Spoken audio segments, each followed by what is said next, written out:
म्हाताराला लाड होतं. ते म्हातारं का मंदिरात पते खेळणार होतं का मंदिरात तंबाखू खाऊन थुकणार होतं का ते म्हातारं दुसऱ्याच्या सोयरीकी मोडणार होतं. काही काय म्हाताऱ्याला लय ना बापा बापा बापा. गावात सतरंजा जमा केल्या, गाद्या जमा केल्या. आता कोणाची ते सोयरीका असल्या इतक्या गाद्या नसतात ना. मग त्या गाद्या जमा केल्या, सतरंजा जमा केल्या, बेडशीट जमा केले, तके जमा केले. विचारलं काय रे. ते म्हातारं संडासचं डबकं हातात, काठी गिठी. काय रे काय. काय नाही म्हणे, आमक्याच्या पोराला पाहुणे पाहिले याची तर आणि त्याचं अंधारात जमलेले आणि काय नाही ते आज काय नाही सुपारीच फुटणारी. बर बर बर बर बर बर बर बर बर बर. ते पोरीला हो ते काय असेल ते. बर बर काय हुंडा द्याला रे. 35 लाख आले तुम्ही. यानं मागितले होते का. नाही नाही त्या मनन दिले आणि 40 तोळे सोनं दिले. बापा बापा बापा. म्हाताऱ्याची कायमची संडास गेली. आणि गावात जिकून गाड्या येतात का आपल्याकडून लाल मातीला येतात ना फकरू महाराज वरून. तुम्हाला माहिती आहे ना रामजी काळे महाराज माहिती आहे. करोलीकर तुमची तर सासरवाडीची तुम्हाला माहित असं हाय उतारते असं. लाल माती पशी ते वरी गेलं डबं घेऊन आणि तिकून गाड्या आल्या. राम राम. डबं पड खाली. असे दोन्ही हात केले होते पडन खाली. म्हणले राम राम राम राम राम राम राम. काय कुठं गमथडीचे आहेत आम्ही. बर बर बर बर बर बर. काय काय बर. याच्यात पोरीचा बाप कोणता आहे. तर ते पोरीचा बाप जीपच्या माग फालक्यावर बसलेलं होतं आणि फुगीर सोसायटीची भावकी कॅबिन मध्ये तांब्यात इस्तू टाकून टोपीच्या घड्या करणार. ते तिकडं पुढं कॅबिन मध्ये आणि ते पोरीचं बाप माग होतं फालक्यावर बसलेलं जीपच्या. जागा नव्हती चट भावकी कोचली मधात आणि ते तिथं बसलेलं होतं. बर बर बर. पोरीचे बाप तुम्ही आहेत का चुलता हे. बर बर. काय हुंडा द्याला. काही नाही म्हणले आम्हाला पाहुण्याने मागितलं नाही. तुमच्या गावचे चांगले माणसं आहेत. आम्ही मनानच 35 लाख देऊ. कायद्याच्या चौकटीत हुंडा बसत नाही ना. कायद्याच्या चौकटीत हुंडा मागणं गुन्हा आहे हो. आणि मग म्हणले हे 35 लाख द्याला आणि 40 तोळे सोनं देऊ. पोरग एकटंच हे जमीन लय मोठी आहे आणि पोरीला पोरगच समजित होत. हे पोरग झालं असतं तर जमिनीचे 2 तुकडे झाले असते. मग काय त्याच्यामुळं 30-35 लाख हुंडा द्याला आणि 40 तोळे सोनं दिलं. तर हे म्हणलं काय पाहून दिलं बाबा. ते म्हणले काय म्हणजे हा आपण कशाला बोलावं देवाला डोळ्यान माणसं आंधळे. गेल्या जीपा वापस. गेल्या जीपा वापस. असे काही सोयरीक मोडे पण डंगर हो यायचे तारानं पाय बांधून पुरात टाका. माणसाने नाही टाकले तरी यम टाकतोच त्याचे पाय बांधून. असे काय पते खेळतीन गुटखे खातीन तंबाखू खातीन हो. काय कोणाला त्रास देतील काय येड्यावानी काम. शिस्तीत राहिलं पाहिजे. ज्या मथाऱ्याच्या पुढून जर सून जाताना पदर घेत असेल मग काय अडवतं पदरायचं. सासऱ्याच्या पुढून सून पदर घेऊन जात असेल तर सासऱ्यानं बैठकीत मुकाट्या मेलं पाहिजे. तर सून सासऱ्याच्या पुढून जाताना पदर पडू देत नाही तरी सासरा ती स्वयंपाक करताना चुलीला पाय लावून शकतो. हिनं पेटलेली धिलपी त्याच्या तोंडात हातोड्यान ठोकली पाहिजे. हातोड्यान ठोकली पाहिजे. भंगिऱ्या कुठला हा. ती तुया पुढून जाताना पदर पडू देत नाही. भाकरी करताना चुलील पाय लावी तू हाणायला पाहिजे तुला बेताच्या काठीनं. विठाला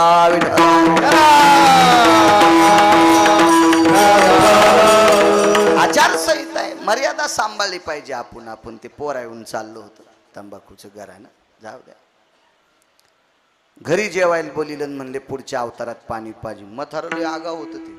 अहो ते काम सेवा करणारी देवाची सेवक होती ती. ते काय सामान्य महर्षी अगस्ती म्हणजे साधी गोष्ट आहे. काय योग्यता असेल या लोकांची. त्या अगस्तीच्या पत्नीनं 3.5 घंटे सूर्य असा मुठीत दाबला होता. मुठीत जाऊच दिला नव्हता. मथार उठून आंघोळ करून संध्या होस्तर. इतकी ताकद पत्नीत होती. तिचं नाव होतं लोपामुद्रा. या म्हाताऱ्याच्या पत्नीच्या पंढरपुरातला मालक 9 बाऱ्या पाया पडला होता. 9 बाऱ्या इतका अधिकार होता बाईचा त्या. आणि काय ते म्हातार पा बरं म्हणे रामचंद्र पुढच्या अवतारात नक्की पाचतो म्हणे. काय काळजीच करू नका. नवला आता ऐका.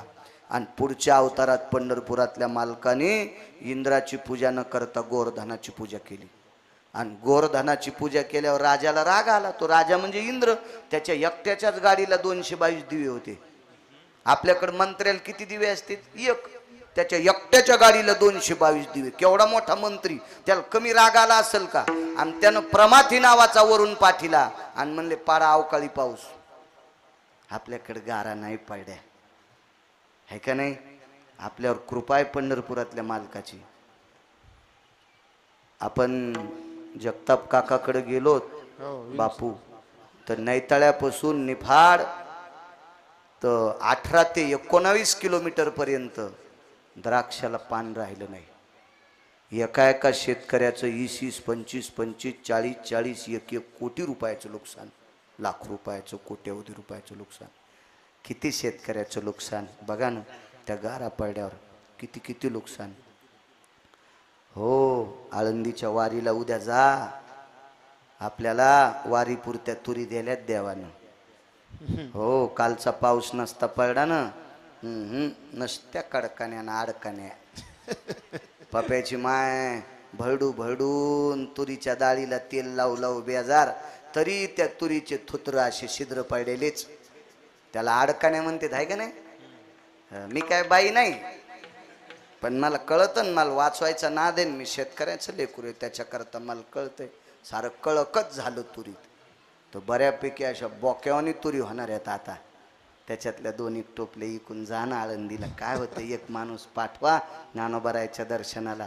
आपल्याला चांगला पाऊस पाडाय, नाही तर आपल्या ज्वाऱ्या येत नव्हत्या. आपल्याला काय नव्हतं, आपल्या गव्हाचा मेळ नव्हता वाजत. गव्हाचं पाणी बरोबर 3 आठवड्यापुरतं धकिलं मालकानं. कशावर दाखवायचं होतं? कृपा आहे आपल्यावर, कृपा. विठाला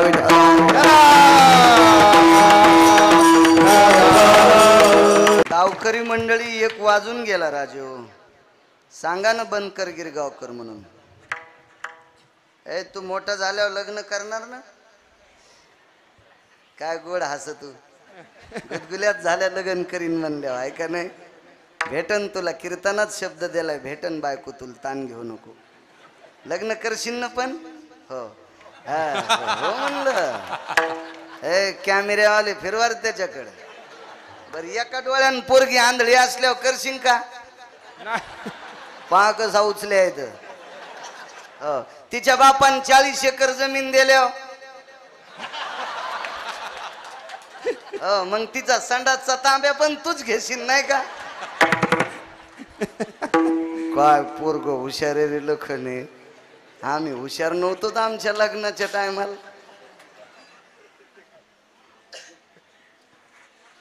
करोलीकर तुम्हाला म्हणायचं, आता संधी देतो.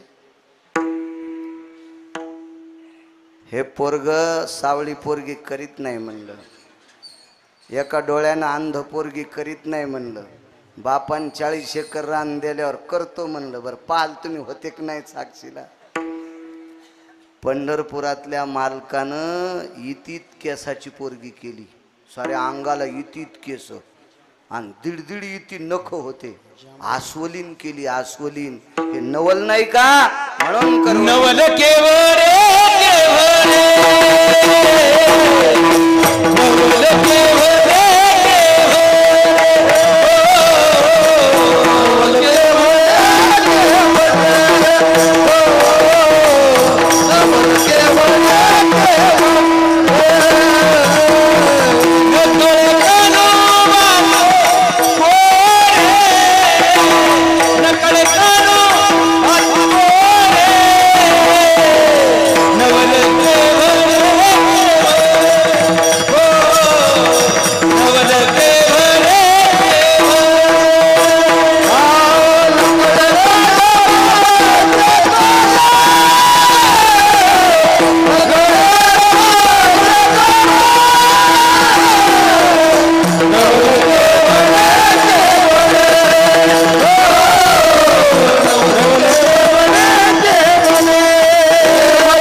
कन्या जामवंती. पंढरपुरातल्या मालकाला 16,107 पत्न्या लक्ष्मीसह. तरी पण जामवंतीशी लग्न केलं. सामान्य क्रांती नाही. आपल्याला तर उंची बरोबरीची लागते, रंगही गोरा लागतो. हो, तीन वाटेल ते कामं केलं पाहिजे. सुमळ्या तुला हाणायला पाहिजे. इतक्या अपेक्षा करतो, इतक्या अपेक्षा काय केली विटेवरच्या मालकानं अपेक्षा? सगळी मातीत घातली आणि क्रांती केली. ऋषी सोबत लग्न केलं. नवल केवडे केवडे नकळे कानोबाचे कोडे विठोबा रखुमाये.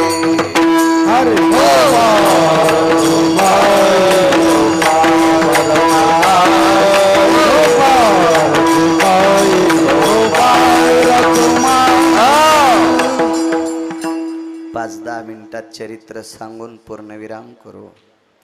ब्रह्मांडाचा मालक मथुरेत जन्माला आले. नंदाच्या घराला मजनी गोकुळाला. मला घेऊन जा, तिथे मायेचा जन्म झालाय. मला तिथे ठेवा आणि माया घेऊन या. उचलीला कमळापती पायीची बंधने गळते. उचलल्याबरोबर त्या बेड्या बंधन गळून गेले. ब्रह्मांडाच्या मालकाला सुपात ठेवलं. कारण मथुरेतनं गोकुळात भगवान सुपात आले. म्हणून आपल्याकडं जर खरोखर शांतीवर पोरगा आला असेल, ज्येष्ठा असेल, मूळ असेल, तर त्याच्या शांतीच्या वेळेला सूप लागत असतं. हे 27 वर्षापूर्वी मला माहीत होतं. आता काय मी ते करीत नाही काम, पण ते त्यावेळचं माझ्या मेमरी कार्डावर डाटा झालेला आहे. त्या सुपात जगाच्या मालकाला घेतलं, पितांबर झाकला देवकीचा फाडून आणि भगवंताला उचललं. देवकीनं पाय धरले. मला दाखवा ना एकदा. प्रेम होतो. 6 मारले होते भावानं. साही मारी दुराचारी. वसुदेवानं सांगितलं, देवकी रडू नकोस. आपल्या देखता 6 मारले, एक पोटात गळून गेला. जिराला तो गर्भ, याला कुठंतरी लपू दे ग. देवकी आई साहेब रडत होत्या, पण वसुदेव रडत नव्हते. तुम्हाला सांगतो, दुःख पचवायची ताकद ज्ञानात असते. माझ्या इथं बसलेल्या पवित्र महाराष्ट्राच्या मातीतल्या कौसडी गावातील असतील किंवा इथल्या पाहुण्या असतील किंवा परिसरातल्या मावल्या असतील, तुमच्या चपला सगट पाया पडतो. मूर्ख बाईपाशी रड जाऊ नका. नालायक बाईला आपलं दुःख सांग जाऊ नका. हो, काही माणसं दुःख रडून ऐकतात आणि 6 नळ्यानं तिकडे पेरीत येत. बरं झालं, लय शहाणपणा करीत होती म्हणून सुनानं झटका द्याला. चांगली तिंबाळली सुनानं. अशा काही काही नालायक असतात. अशापशी काही काही बायका दिसायला बायका, पण अवताराच्या मांजराच्या. सुनान स्वयंपाक कर म्हणलं तर करायची नाही आणि शेजारीन चपात्या करताना तिला उंडे करून देती. अशा काही घर हुंग्या ह्या मांजराच्या वंशाच्या बायका असतात. तुम्हाला सांगू का, माणसं सुद्धा बैल होते ना. आयुष्यभर काम करतो, बँकेत कोटीन धोत्राल गाठी. हो, दात घासीत शेजाऱ्याकडे जातो. घरी क्विंटलान सोयाबीन झालंय, 100-200 क्विंटल, पण घरचा चहा पेत नाही, बाहेरचा पेतो. तशात थाप्या लावतो. हे पण बैलच ना. कुठं पोरं याच्या अंगावर तर चट काढून घेणार आहेत. माणसं पण अशी बैलावानी असतात ना. तुम्हाला सांगू का, काबाड कष्ट करतून त्याचा उपभोग घेत नाही त्याला बैल म्हणायचं. कुंटाला जवळ असताना उष्ट खातू त्याला कुत्र म्हणायचं. सगळं घरी असताना दुसऱ्याचं हापकून खातू त्याला लांडग म्हणायचं. पुरावा आहे त्याच्यासाठी. आपल्या वागण्याहून त्याचा भोग कळत असतो. मालकांचा पुरावा आहे. असो, म्हणून बावल्यांना सांगतो, नालायक बाई आपल्याकडे आली ना, तिच्यापाशी सासूचं घरानं करायचं नाही. काय करणारी त्या बाईपाशी रडता? जिला तुम्ही मै सासू खराब म्हणता, तिने सुना आडात ढकलून देऊन मारल्यात. आणि तिला तुम्ही तुमच्या सासूचं घरानं सांगत असते. तोय तिनं सुना फुकून देऊन मारल्यात आणि तिला तुम्ही घरानं सांगितलं तुमचं काय दूर करते? नाही, रडायचं नाही. देवकीला सांगितलं, देवकी दगडाच्या भिंतीला पाहून रडू नकोस. हे पोटासाठी बेजार असणारे राक्षस आहेत. हे रक्षपाळ, हे नौकर आहेत कंसाचे. त्या पोटानं बेजार आहेत ते, आणि यायच्यापाशी रडून तो काय फायदा होणार आहे?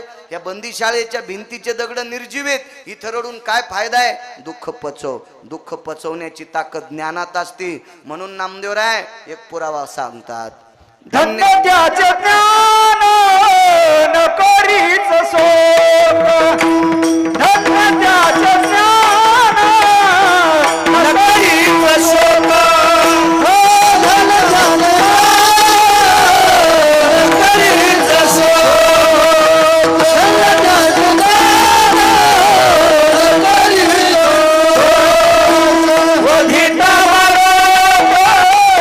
वधिता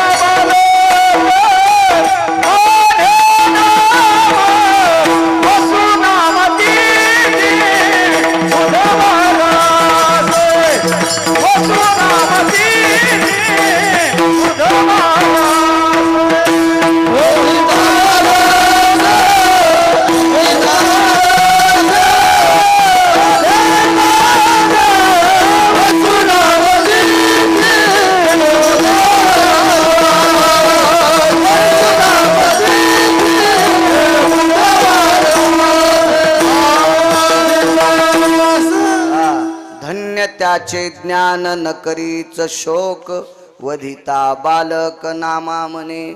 भगवान जन्माला आले तो दिवस बुधवार होता. बुधवासरे बुधवारी जन्माला आले. वैकुंठवासी धर्मभास्कर वक्ते बाबा कल्याण मासिकातला एक बापू पुरावा सांगायचे. त्या कल्याण मासिक म्हणजे फार श्रेष्ठ मासिक होतं.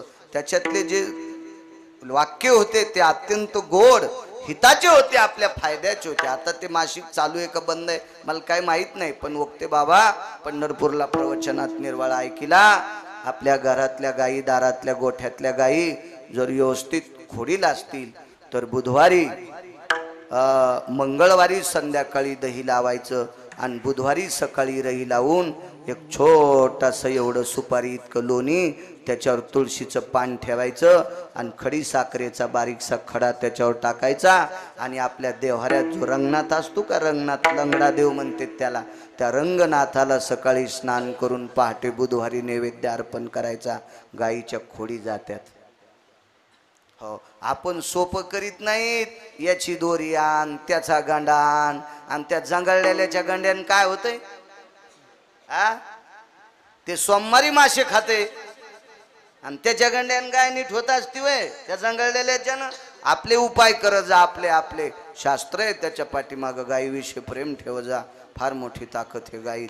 असो, बुधवारी जन्माला आले ते वारावून लक्षात आलं रोहिणी नक्षत्र होतं. भगवान परमात्मा रोहिणी नक्षत्रावर का जन्माला आले? चंद्राला बायका होत्या 27 आणि मोठ्या बायकोचं नाव होतं रोहिणी.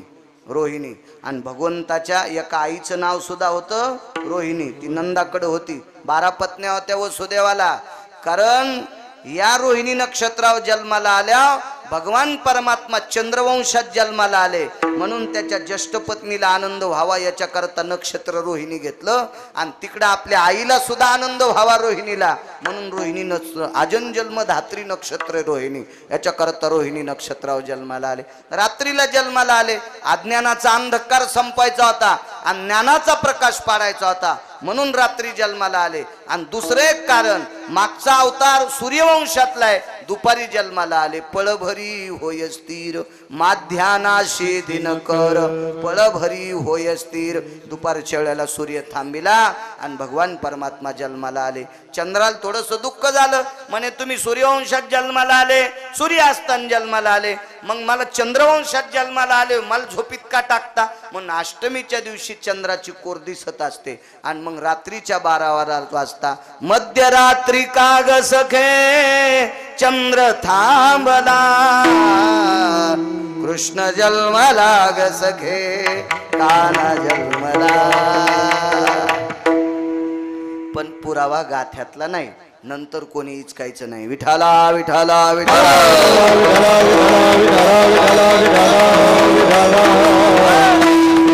आनंद वाटावर रात्री जन्माला आले आणि सांगितलं मला घेऊन जाय, राहू दे. मग लपवा जग जेटी उचललं तर बाहेर पाऊस पडत होता. तो पाऊस पावण्याचा नव्हता, अमृताचा होता. शेषाला राग आला. वरती छायाधरी शेष यमुना तुडुंब भरलेली होती, त्याच्यात प्रवेश केला आणि यमुनेला स्वतःहून देवाने सांगितलं होतं पाणी वाढवा. त्याचं कारण सांगू तुम्हाला. आईनं शोक केलता. 7व्या अवतारात आई बी रडली आणि वडीलही रडले. म्हणजे दशरथ राजा सुद्धा रडले होते आणि कौशल्याही रडली. पण 8व्या अवतारात एकटीच देवकी माता रडली. माझे वसुदेव बाबा नाही रडले. मग बाबाचं माझ्यावर प्रेम नाही का हे बघण्यासाठी पाणी वाढलं.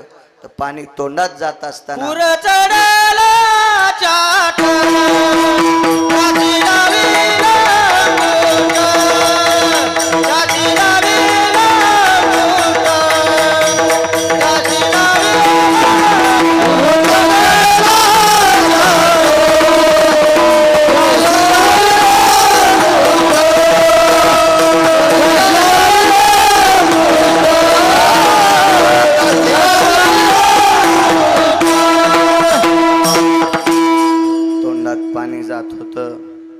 ज्या वेळेला तोंडात पाणी चाललं त्यावेळेला वसुदेव रडले नाही.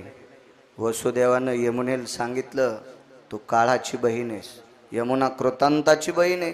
350 तीर्थ सांगितले आणि 10 तीर्थ पुन्हा सांगितले बापू. पण हे सगळे तीर्थ पंढरपुरातलं मंदिर पाठीमागून पाहिल्यावर भेटते. पाहता देवळाची पाठ तीर्थे घडती 360. मग 350 गंगा येतात आणि 10 तीर्थ वेगळे तीर्थ आहेत. ते पुन्हा कधी योग आल्यावर सांगू. हे अशा तीर्थापैकी एक यमुना नावाचं तीर्थ आहे. कृतांताची बहीण आहे, काळाची बहीण आहे. भागवत सांगते. मला वाटतं भागवताला यशवाडीचे सद्गुरू शिवेंद्र स्वामीजी यांच्या मुखारविंदातून कथा ऐकली. मारुतीरायाचे उपासक आहेत ते. ज्या मारुतीरायापाशी अन्नपूर्णा जाज्वल्य उभी आहे, प्रत्यक्ष जाज्वल्य अन्नपूर्णा उभीच आहे तिथं पात्र घेऊन. अशा पवित्र अधिष्ठानावरचं गोड अध्यक्षपद त्यांच्याकडं आहे. ते विश्वस्त ते तेवढं सांभाळतात. त्यांच्या मुखारविंदातून कथा ऐकली. कथा चांगल्याच्या मुखातून ऐक जा, आपल्या व्यथा संपत असतात. चांगल्याच्या मुखारविंदातून कथा ऐकली की व्यथा संपत असतात. आणि ज्याला कथेचाच मर्म नाही त्याच्या मुखातून कथा ऐकल्या की आपल्या यथा जवळ येत असतात. हो, चांगलं ऐकलं पाहिजे. लक्षात घ्या, भरक्या माणसाच्या जवळ गेल्यावर अंग भरतय. करता घायाळाचा अंग हा, ज्याचं घायाळ झालेल्या माणसाचं अंग रक्तान भरलं. एक जण म्हणला मला सोडेव, ते म्हणला मीच भरलो. हो, चांगल्याच ऐक जा. चांगले कीर्तन पण चांगल्यांचे ऐकले पाहिजे. एखाद्या वेळेस आमच्यासारखे येडपट नाही बलिले तरी नका बली जाऊ, पण चांगले बली जा. विठाला विठाला विठाला. भागवतात वर्णन आलं. यमुनेची विनंती केली, काळासारखं काम करू नकोस माय. रडे नाही प्रभू. वसुदेव काय वाक्य वापरलं? यमुने आता दुःख पाहण्याची क्षमता संपली. 5 ते 7 मिनिटात पूर्णविराम करतो, कारण गावकऱ्यांना एवढा मोठा समाज जीव घालायचा आहे. आजच्या कीर्तनकारानं तासात कीर्तन केलं पाहिजे, पण बरोबर 11ला सोडावा तर तिकून त्रास न. लोक म्हणते आता लय मस्ताडान, आता त्या लय झालंय तो का आता ऐकू तू का शकन भरतं पुढं सरकन. असे बी माणसं काड्या करतात न. विठाला विठाला मग यमुने मी 6 मारलेले पाहिले ग. हातातला भात जसा भिंतीवर गोळा फेकून मारावा, भाताचे कण जसे पांगतेत ग, तसे 6 लेकरायच्या मासाचे तुकडे मी डोळ्यान पाहिले ग यमुने. आता पाहायची क्षमता संपली. याच्या सगट पाण्यात जल समाधी घेईल, पण आता वापस जाणार नाही. तवा सुपातल्याच्या डोळ्यातून पाणी आलं आणि पाण्याचा थेंब सुपातून खाली पडला. त्यावेळेला दुभंगली यमुना माई. 2 तुकडे झाले. त्यावेळेला माझ्या पवित्र मावल्यांनो तुमच्या भांगाचं वर्णन आलंय. जुनी स्त्री जशी मधातनं भांग पाडीते, 2 असे भाग पडतात. दुभंगली यमुना माई. 2 तुकडे झाले. आता वसुदेव चलू लागले, पण पाणी याही बाजूनं वाढलेलं याही बाजूनं. तर भगवंतानं सांगितलं यमुना माय. माय नाही म्हणले, कारण ती सासू होती ना. सासूला माय कशी म्हणतील? आत्या म्हणले असतील, नाही तर मामी. आत्या बी नाही, नाही का, मामी म्हणले असतील, मामी. हो मामी म्हणले असतील ते. एक जावाई भेटला आणि फोन लावला, काय चाललं आई? तुम्ही म्हणलो कोणाला आई म्हणला? काय नाही म्हणलं, पप्याच्या माईची माय. मी म्हणलो सुंबळे आहेस कर तू?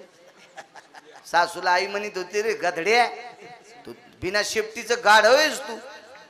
सासूला मामी म्हणत जाय, अंदारच्या आईचा देत जाय, हाय का नाही? सासूला आई म्हणायला आणि धोंड्याच्या महिन्यात बायकोला अंगठी आण म्हणायला हाणायला पाहिजे तू या थोतराव. हो ती आई म्हणल्यातच गार झाली आणि पुन्हा बायकोला म्हणला येताना अंगठी घेऊन ये. ती म्हणली सोयाबीन फाकलं, दाबनावनीच काड्या झाल्या सोयाबीनच्या, आणि काय कशाची अंगठी करू? असे काम काय असून जेवतो दर्जा द्यायला पाहिजे. सुनेनं सासूला आत्या म्हणलं पाहिजे. बऱ्याच सुना आता काय काय आई म्हणायल्यात. मी घरी गेलो आणि मला चहा केला, तो आम्ही चहा पेत होतो. हो आता काय चहाचं वावडं नाही, पण काळा गिळा जरासा पेत असतो कोणी पाजला तर मग मला चहा केला, मी चहा प्याला. मी म्हणलं बाईला द्या ना. नाही महाराज आमच्या आई का नाही सकाळी एकदाच चहा पेतात. तर मी चहा पेताना म्हातारी वटावून जीप फिरू लागली. माझ्या लक्षात आलं ह्या पांचेतीन आई म्हणूनच सासू मारली. अशा काही वाटोळी आगाव असतात. हो लय जेवाऱ्या पालथ्या केल्या कालच्या वाटोळीनं, अशा झोपल्यात जेवाऱ्या, ऊस पण झोपले वाटोळीनं. काय काय वाटोळी बापा, अशा टकटक दिसत्यात. सासूची सासऱ्याची संपत्ती हिसकून घेतली आणि तुपात बुडून चपात्या खाती पप्यान पप्याची माय, आणि सासू सासऱ्याला नीट बोलत नाही. तुम्ही 25 जणी उभ्या राहा, पटकन उभ्या राहा तुम्ही 25 जणी. नाव घेणारे नाव पटपट उभ्या राहा 25 जणी. उभा राहा उभा राहा. ए तू माग काय पाहिली, तू उभा राहा. तू सासऱ्याला भाकर देत नाही, उभा राहा. मेलीस तरी हरकत नाही पण उभा राहा. पण नका जाऊ द्या, एखादी मरायची बापा घाम येऊन जाऊ द्या जाऊ द्या. पण तुम्हाला मारुतीरायची शपथ आहे, त्याची संपत्ती हिसकून घेतली ना त्याला भाकरी टायमाला देत जा.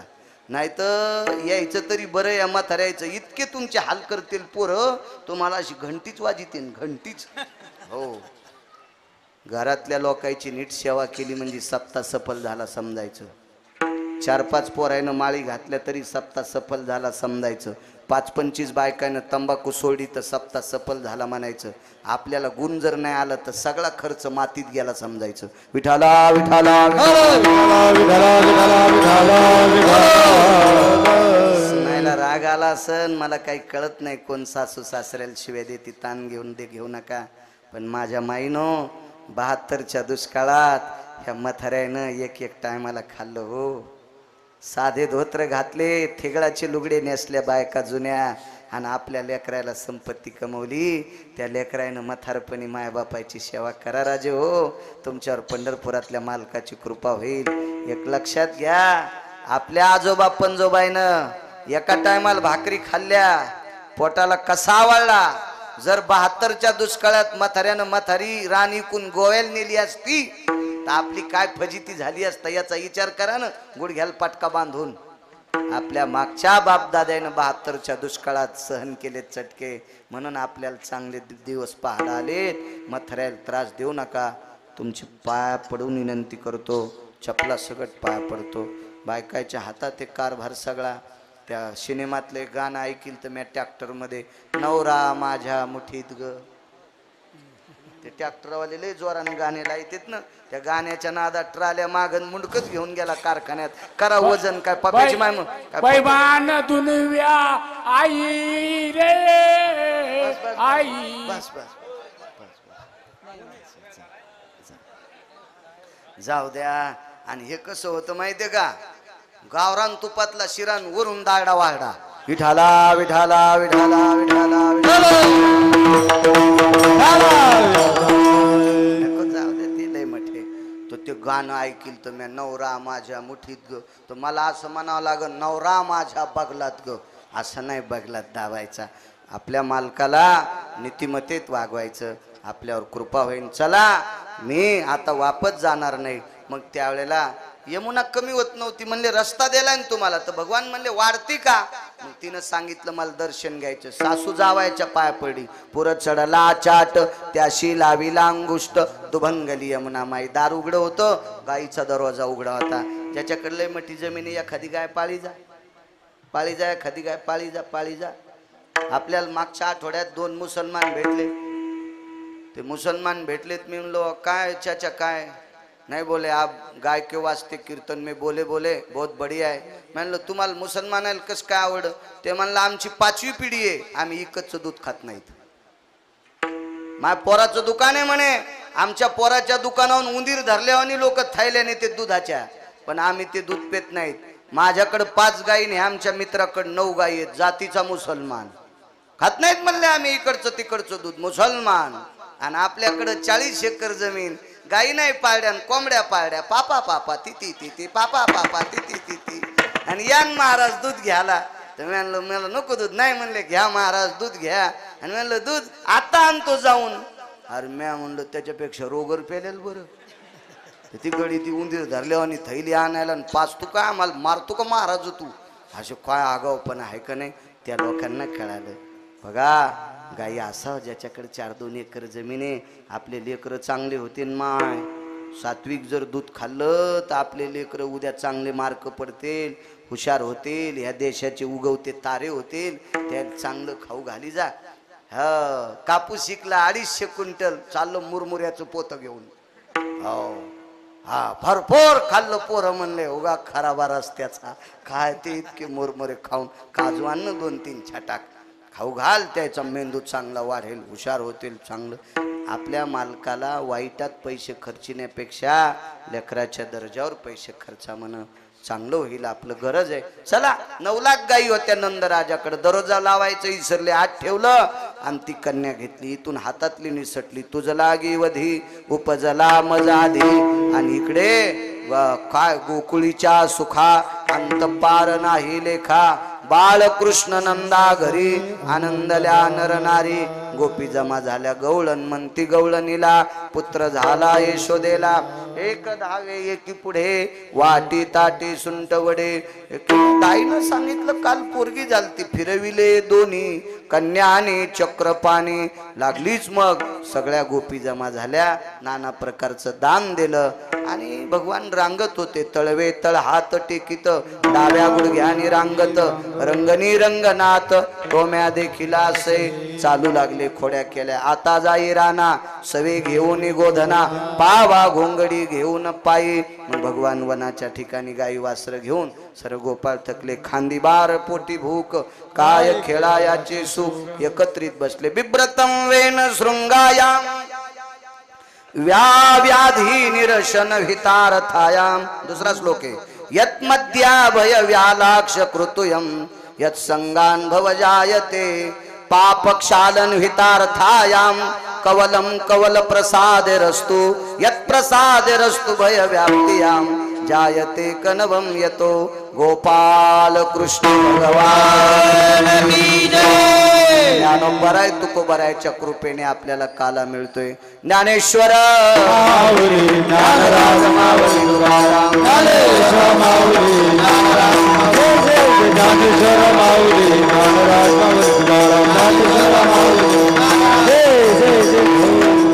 विनेकरी जवळ या. शिंके लावी रे दोरे. मंदिरातील विनेकरी, मंदिरातले सगळे विनेकरी इकडे या. शिंके लावी एले दोरी होतो तिघाचे मी वरी. हारे दोरी कडे मुख पसरोडी कडे. आवाज दारा दिस जाई गोपरा. तुम्ही वारे दोरी कडे मुख पसरोडी कडे.